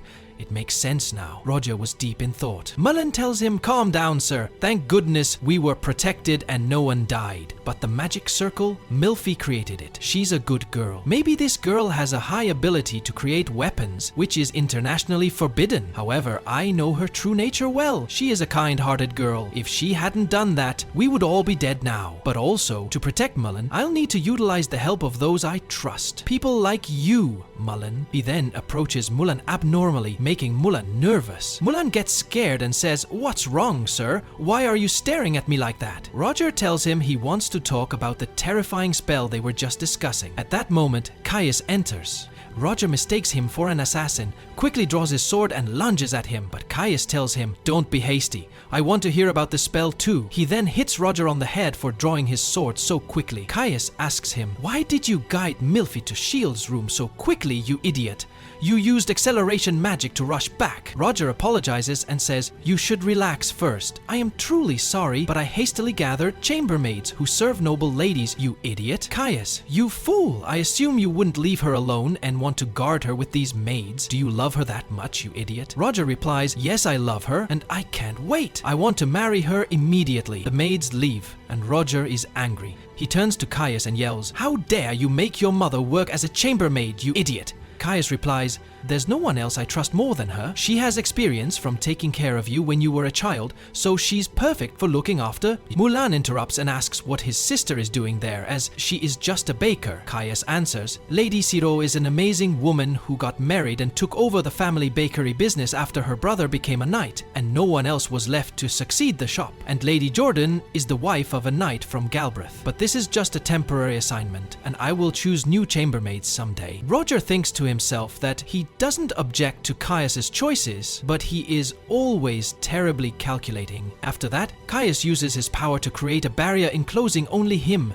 Mullen, and Roger. He then asks them to tell him everything they know about that spell, as he knows Roger has unlimited magical power. He yells at Roger and asks if he has merged with the Erzern forest because he loves it so much, and starts calling him names like the Walking Volcano or Magic Generator. Roger is saddened by this and doesn't answer. Caius asks if Roger thinks anyone else has noticed, but Caius himself doesn't know. He then asks Mullen for his opinion. Mullen hesitates, then says he doesn't understand exactly what he means. Caius interrupts them and tells them that the spell Roger used to blow the burgeoning flock to shreds was created by Milfiera. Mullen is shocked. Roger explains that Milfiera was desperate to save him, which is why she used the magical power of the Zanas. Mullen realizes this is the Zanas they ate for breakfast. Roger continues that Milfiera wrote every spell that came to her mind on that vial full of magical power and gave it to him. He simply activated it. Yolan is even more stunned by Milfiera's genius. Roger understands his shock and tells them that most contemporary spells are streamlined and simplified incantations, while ancient spells were said to be wisdom granted to people by spirits in ancient times. It's abandoned magic that few study anymore, but she self-taught it and was was able to draw that productive magic circle. She is truly a genius. He then turns to Caius and asks him to take good care of Milfiera's research materials. Caius confirms he is already taking care of it, even putting extra seals on the vial containing the royal model's magic power. Roger is reassured as this will suffice for now given its many peaceful uses. He asks Mullen not to tell anyone what he just heard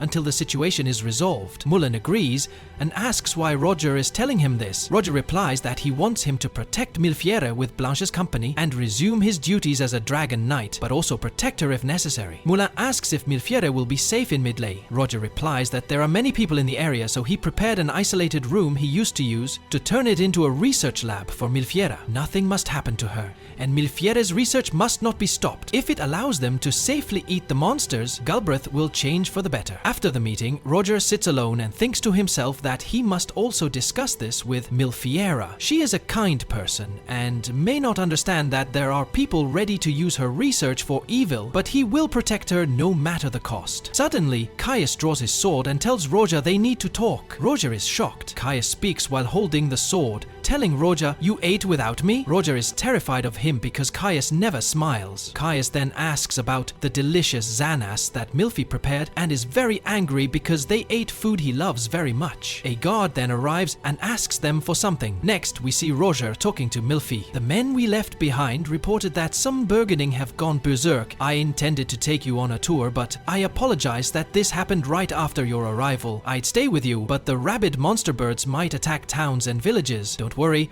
I'll take care of them quickly." Milfi asks if it's such an emergency that he must launch a raid to take them down, adding that she knows her duties as the Duchess are to appreciate and reassure the Duke. Roger then asks Milfi to prepare some food for him when he returns. Milfi thinks to herself, the Duke is emphasizing that he wants monster meat. By confirming that in front of Blanche's company and the other knights, they will accept my research wholeheartedly. That must be his intention. Roger then asks her if there is any monster she's interested in. He will hunt one while he is out. Milfi is embarrassed, saying it would be rude to ask for something big when he is on his way to kill a rabid burgeoning. But since he offered his help, she'll say what she wants. Milfi asks Roger for a scrimwood fruit. Everyone is astonished by her request. Milfi continues that it was something she ate and regretted. It had a strong smell, but Mullen seemed to think it was sweeter than nectar. Mullen replies, "Yes, it was overripe since the fruit was black, but it was fragrant and sweet. My mouth was completely filled with overwhelming joy, but I ate so much that rinsing my mouth with water didn't remove the taste. It was awful." Milfi thinks to herself, how did two people have such different experiences eating the same fruit? I am extremely curious. She then tells Roger it's not necessary that this be the priority. Your safe return is the priority. Prince Roger promises her, "I will bring some with me if I find it." He then asks everyone to depart now so they can return before sunset. He embraces Milfi and tells her, "I have requested that your research materials be moved to a room I used to use," and asks Blanche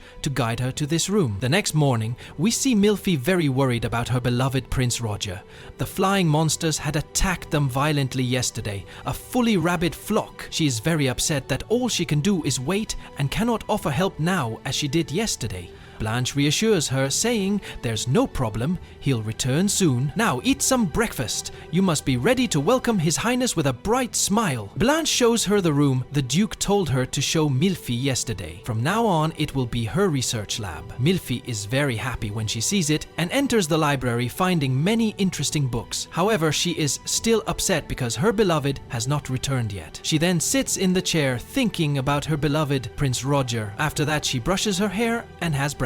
3 days later, she is reading a book, very upset that Prince Roger has not returned, and she misses him terribly. Suddenly, a voice shouts, "The Duke is back! The Duke is back!" She is overjoyed and quickly runs to him, hugs him, and cries tears of joy. He apologizes for being delayed. He tells her he brought her a gift, something very exciting he found in the forest, and he also has the scrimwood fruit, which he'll bring to her room immediately. "But first, I need a nap. I'm exhausted." He is so tired that he immediately falls asleep on her and collapses to the floor, still hugging her tightly. After that, we see the fruit the Duke brought her. Everyone is holding their hands over their noses because it emits a very foul odor. She then takes out her magical vial and extracts the magical energy from the fruit. Extracting this magical power is a huge effort, and she successfully manages to extract the fruit's magical energy. Everyone applauds, very happy with this achievement. After the magical energy is extracted, the fruit's fragrance is beautiful. Its appearance has completely completely changed and now everyone wants to eat it. That's where our episode ends today. Wait for us in the next episode of this wonderful anime. Please subscribe to the channel and activate the bell button to get all our new content. Hello friends! Today we're going to summarize episode 11 of the anime Milfi, the monster eater, likely. I'm the villainess, so I'm taming the final boss. Before we start, write in the comments what country you're watching this anime from. Now let the episode begin. Our episode opens with Milfi, who is absolutely delighted with this fruit. It has an incredibly pleasant scent. Everyone gathers around her asking, "Are you happy, your ladyship?" She tells them, "Yes, I was able to extract as much magic as possible from the fruit. However, it stores most of its magical energy in the seed inside, so we must remove the core before the energy leaks out. Then, we can measure the magic energy content of the core using this tool." Everyone is amazed by Milfi's capabilities. She truly is a genius. Milfi attempts to peel the fruit but can't. Liliane asks permission to try using a knife, but she also fails. The commander, Blanche, instructs her to use the bottom of the knife, not the edge. Blanche then takes the knife and shows Liliane how to do it. Liliane successfully pierces the fruit and continues to core it. Milfi pats her back and says, "Bravo, well done, my dear. The peel was incredibly thick. We must add a note about that." They ask her how she plans to measure the magic energy with the tool. She explains that this magical device detects the magic energy that has been punctured. There's a tiny hole inside the needle and a magic circle within the tool itself that activates. They praise her, asking, "Bravo! Did you invent this design yourself?" She tells them, yes. Her goal is for everyone to be able to safely eat monsters,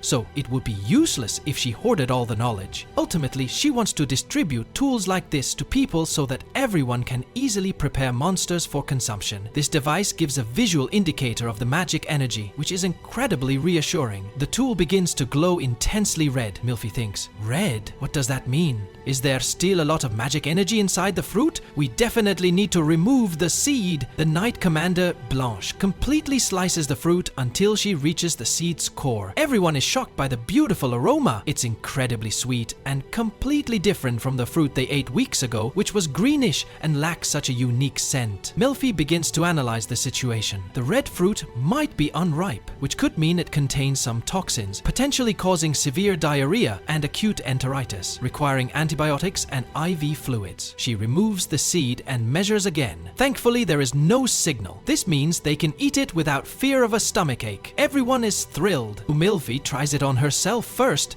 It's like jelly, but the Knight Commander tells her, "No, your ladyship. We won't sacrifice you. I'll eat some first and see if anything happens to me." Everyone starts playfully squabbling over who gets to eat it first to sacrifice themselves for the others. This is true love, my friends. But without asking, Liliane takes a spoon and tastes it. She finds it delicious. Everyone starts eating and they are genuinely happy. When you eat it, the fruit can have a sharp sweetness, but that edge is completely missing from this one. Our friends waste the entire episode tasting. They thank the princess for allowing them all these opportunities and teaching them so much. She tells them, "We are like siblings. We should discuss our issues and consult one another. If it weren't for you, I wouldn't have been able to do any of this." She admits she had never eaten a delicious skirmish fruit monster before, and if she hadn't remembered what Mulan, or Molander, said, she wouldn't have known what to do at all. She is very grateful to them. She then tells them that she will present it to the Duke now. Liliane wonders if he will actually like it. Milfi reassures her that she is certain he will, as it is incredibly delicious. She is very pleased and can't wait to share this delightful flavor with the Duke as well, since he also had a miserable experience with this fruit. She wants to erase those bad memories. She pulls out a piece of slate. When they ask about it, she explains that it's to protect the sliced surface from the air, which preserves the fruit's freshness. She will then place the vial she used to extract the magic energy over it to cool it down. The knights are awestruck by what the princess is doing. Then, Blanche Losvaille apologizes to her, saying she never believed in her, and despite vowing loyalty, she rudely harbored suspicions and never expected Milfi to be this serious. Milfi laughs in their faces and tells them that there is nothing to apologize for. They don't know much about her, and she doesn't blame them for thinking that way, as they still don't know her. She then confesses that she is planning to do wicked things. They are shocked by her words. She quickly changes the subject, telling them she will commit mischief like opening the window forcefully or scattering dragon's tear across the entire plaza. She jokes that she will hoard all the delicious monsters for herself. Lilian bursts into tears, asking how she could possibly do that. Lilfi continues, saying she might eat a dragon without anyone's permission, and then she'll decide that she hates the Duke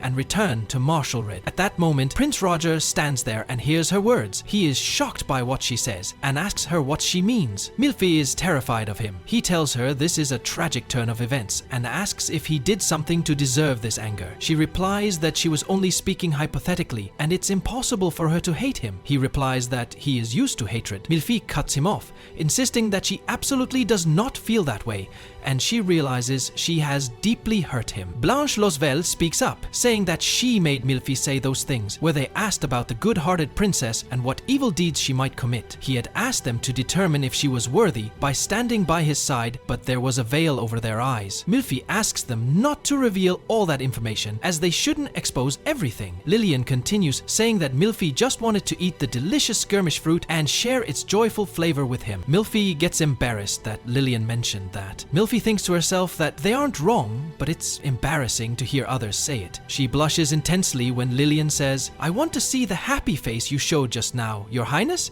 You were smiling wonderfully when we were talking about Prince Roger, and your eyes sparkled like a maiden who wants to get married." Milfi is extremely annoyed by this scandalous talk. Prince Roger can hardly believe it and seizes the opportunity, laughing hysterically. It turns out he had been eavesdropping on them for a while and knew everything. Milfi tries to run away, but Roger catches her and apologizes, saying he knew everything and just wanted to tease her a little. She apologizes to him, saying that even though it was a joke, she shouldn't have said that. Roger confirms that he knew she was joking, but when he heard her say she would hate him, it genuinely hurt his heart, even though he was the one to blame for eavesdropping. Milfi is surprised that he managed to enter here. He tells her, "I entered through this door. This room is mine. They are connected by an internal door. I usually keep it closed all the time, but the thing in the cloak happened to wake up." He then presents her with a gift, an adorable little puppy. She is overjoyed. This puppy was separated from its parents and is lost. They will search for the parents and bring them back. Roger tells her that the first duke to rule this land supposedly had a puppy like that, but it was old. Since then, the dog has become a symbol of the family. Milfi asks to feed the puppy monster meat. Roger agrees to feed it dragon meat and asks Blanche's company to bring food. Roger speaks to Milfi, saying we can finally relax. Milfi replies, "Excuse me, Your Grace, touching the puppy is wonderful." Roger responds, "I prefer this though. Touching your hair relaxes me." Milfi thinks to herself that it is the duty of the Galbraith Duchess to relax and appreciate the Duke, but this is extremely embarrassing. She then asks Roger, "Your Grace, are you hungry?" and offers him the fruit. Roger is astonished by its taste. He tells her, "I don't have pleasant memories of the skirmish fruit, but this aroma is promising." Milfi replies, "I'm sure it will surprise you." She asks for his opinion on the fruit. Roger says, "It is delicious. It works wonders for my exhausted body. I could eat this forever." He then feeds Milfi a piece. She says, "The taste of sweet delight."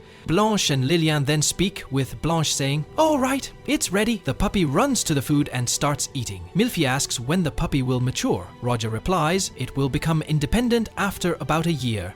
It requires 4 meals to grow fully." Lillian says, "We wear this crest proudly. Have you seen a fully grown Sirius before?" Milfi tells him she has only seen it in the encyclopedia, but she is certain it is sacred. They watch the dog eat and finish its meal completely, then relieve itself. The prince tells Milfi that they must find the puppy's mother. Milfi asks him how long he intends to keep it. He tells her he will release it when it can find its own food. She asks, "Didn't the great duke have a Sirius dog?" He tells her that was just a legend. We then see everyone happily playing with the dog. The prince tells Commander Lillian that when she was young, she used to follow Blanche everywhere, saying she wanted to be a knight. Milfi wonders to herself how long Lillian wanted to be a knight. She became a knight at a young age and must have worked very hard. The prince informs her that 6 months have passed since the Lasvale workshop made Lillian's sword. Milfi asks if his sword was also made by a blacksmith's workshop. He tells her that Blanche's husband is the head blacksmith there. The prince then asks Commander Blanche for her opinion on Milfi and whether she will be able to wield a sword. Blanche tells him that Milfi uses swords with skill and great care, but she must be approved by Guli and her husband before he agrees to forge her a sword. He will ask to meet her face to face. Milfi gets nervous and wonders if her husband will accept her skill if he sees her slaughtering a monster. The prince asks for her opinion, and Milfi immediately agrees to meet him. The next morning, Milhi shines in a wonderful dress. She talks to herself and says, "It's finally time for my first appearance. I must convince everyone that I am worthy of being the Duchess of Galbraith. I am the famous evil villainess, so the words of others don't frighten me now." And so ends our wonderful episode today. To watch the final episode next week, please subscribe to the channel and activate the bell button to receive all our new updates. Welcome back everyone for what appears to be the highly anticipated final chapter, Chapter 12, of Akujiki Ryoto Kyouketsu Kohaku. I think a great working title might be Monster Meet or Miss the Final Cut? This episode was the perfect way to wrap up the absolutely charming love and food saga of Melfira and Aristide. Seriously, this chapter was delightful and genuinely hilarious as we watched Melfira effortlessly slip into her new life. She navigated introductions with a room full of noble gentlemen with total poise and even managed to seriously impress Galeo, the blacksmith she needs to forge her specialized monster-slaying cutlery. What an entertaining ride this series has been, the perfect weekly dose of fun. You gain nothing by skipping this one. Let's break down my take on this finale and the anime as a whole. Drop your likes, leave a comment telling me which country you're watching from, and please hit that subscribe button to support the channel. Melfira has already changed, she's ready, she looks very pretty, and now she has to introduce herself. Obviously, Aristide is there to tell her she looks very pretty. The truth is, as Kaidos said, they thought they were simply going to introduce him to important people of the duchy, but no. The first thing they do is take her to the kitchens, and also to the dining room where all the gentlemen who come from the changing of the guard are. So, well, it's going to be a somewhat awkward presentation for Melfira. Aristide tells him that he usually eats there in the dining room with everyone else because it's much faster than when he takes the food to his room, and besides, that kind of thing helps with unity, making everyone feel closer to him. And Melfira thinks that's true, because on this journey from her home to Galbraith, she was able to eat with the knights who accompanied them, Mulan for example, and also with Aristide, and that has made them much closer. So, well, it's Aristide's turn to stand before his knights and tell them properly that he has become engaged, that he has done so with a noblewoman from the north, the eldest daughter of the Count of Malk, home of Melfira. Well, Melfira is very embarrassed and doesn't really want to show her face, but she is a strong girl and, well, she faces everyone. She finds that everyone is too big and that she can't see everyone in the background if she's going to talk to everyone. So Aristide doesn't think twice and picks her up. Well, he puts her on his shoulders so she has a view of everything, which makes her even more nervous, but she manages to present herself properly, as a noble girl should. The most important thing she says is that she's basically not from there anymore, but now she's going to be buried there when she dies. Obviously, this is a new home, and he's going to try his best to learn the customs and that sort of thing. So there's a tense moment where nobody says anything, but then everyone celebrates her. They come closer to meet her and also to tease Aristide a little. And well, they invite her to stay for lunch, and that's what Melfira enjoys most, eating different kinds of food, different dishes, and she's totally happy. And obviously the happiest one is Aristide, who tells her that from now on they will always eat there and that they will spend their happy days there, and Melfira is delighted. And well, it's a bit awkward for all the gentlemen. As you can see, this couple is normal. What interests them most is how they met, how Aristide seduced her, and how Aristide doesn't say anything, he just looks a little uncomfortable. Melfira told them how they met, and basically she was shocked and delighted when Aristide saved her from a monster, and she found it so attractive and seductive that he was there, covered in blood, but so well, she fell head over heels for him. He didn't say it exactly like that, but it obviously caused more discomfort to all the gentlemen who were there. They weren't the only ones there. Galio arrived, a giant, enormous man, and he was Blanche's husband.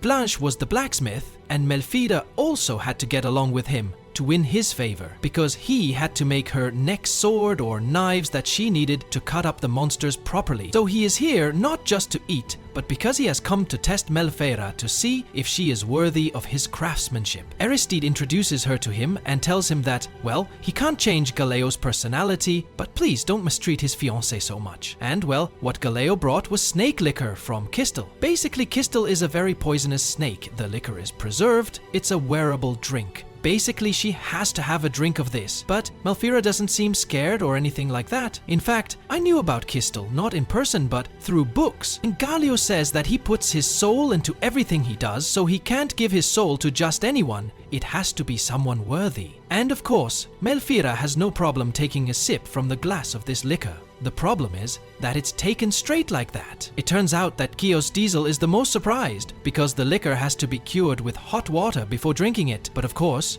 she drank it directly and it didn't even have any effect on her. So Galeo is very surprised, Aristide too obviously, and worried at the same time, but she was able to drink without any problem and also told Galeo that they should keep drinking, because in the end, it was a competition of who drinks the most. Here they all continued these moments, and obviously they also served what she had prepared. The monsters and all the knights were pleased about it. They didn't even make a face when they found out they were eating monsters. The one enjoying it the most was Galeo, who was already a little drunk. The bad thing is that his wife, Blanquette, came looking for him, and she obviously suspected that he had gone alone to make a delivery, so he grabbed him by the neck, apologized to Princess Aristide, and led him away. But in the end, she was the happiest because she had passed Galeo's test, and he told her as they were dragging him away that she could bring him his knives or whatever he needed whenever she wanted.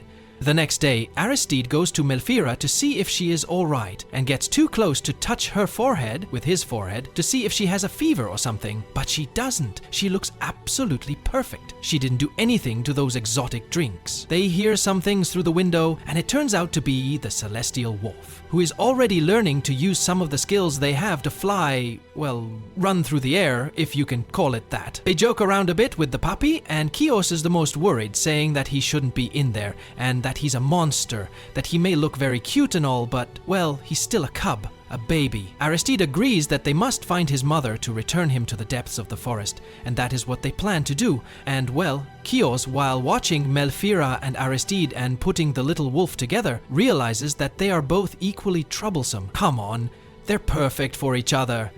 This is how Melfeira's life begins in her new home with Aristida, who will soon go to the forest, obviously, to look for the mother of the puppy, and invites Melfeira. And she is delighted because she can already taste all the monsters she wants to meet in person, and that she wants to try and be able to put them in some kind of dish, cook them in some way.